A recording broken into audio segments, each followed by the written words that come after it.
السلام علیکم ورحمۃ اللہ وبرکاتہ۔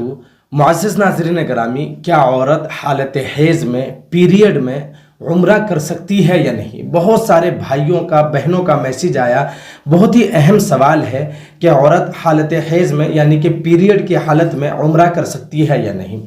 تو یاد رکھیے گا کہ اگر عورت جو ہے عمرہ کے لیے گھر سے نکلے اور نکلنے کے بعد اس کو حیض آ گیا، ابھی تک اس نے احرام نہیں باندھا تھا، تو عورت حالت حیض میں احرام باندھ سکتی ہے، اور احرام باندھنے کے بعد تمام افعال تمام ارکان عمرہ کے کرنا جائز ہے۔ حالت حیض میں صرف طواف اور نماز پڑھنا حالت حیض میں منع ہے، باقی عمرہ کے جتنے ارکان ہیں جتنے افعال ہیں وہ کرنا جائز ہے۔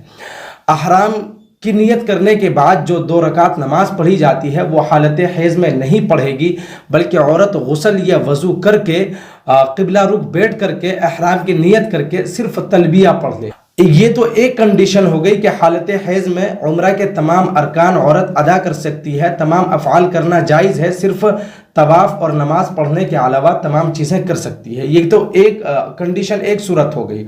دوسرا یہ ہے کہ اگر عورت نے ابھی احرام نہیں باندھا تھا اور حیض آ گیا، یا اسی طریقے سے احرام باندھنے کے بعد حیض آیا، تو عورت مکہ مکرمہ پہنچنے کے بعد اپنی پاکی کا انتظار کرے کہ وہ پاک ہو جائے، حیض ختم ہو جائے، اس کے بعد پاک صاف ہو کر غسل کرنے کے بعد عمرہ کرے تو انشاءاللہ عمرہ ادا ہو جائے گا اور کوئی دم بھی لازم نہیں ہوگا۔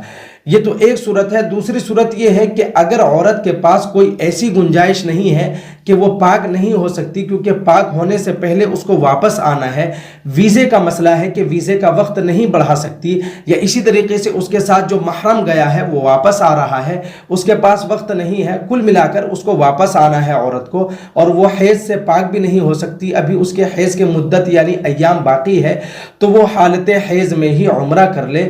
عمرہ کرنے کے بعد جو ہے حدود حرم میں ایک دم قربانی دے دے، اس کا جو عمرہ ہے وہ ادا ہو جائے گا انشاءاللہ الرحمن۔ واضح ہے کہ مسئلہ آپ کو سمجھ میں آ گیا ہوگا۔ اللہ رب العزت ہمیں سننے سے زیادہ سمجھنے اور اس پر عمل کرنے کی توفیق نصیب فرمائے۔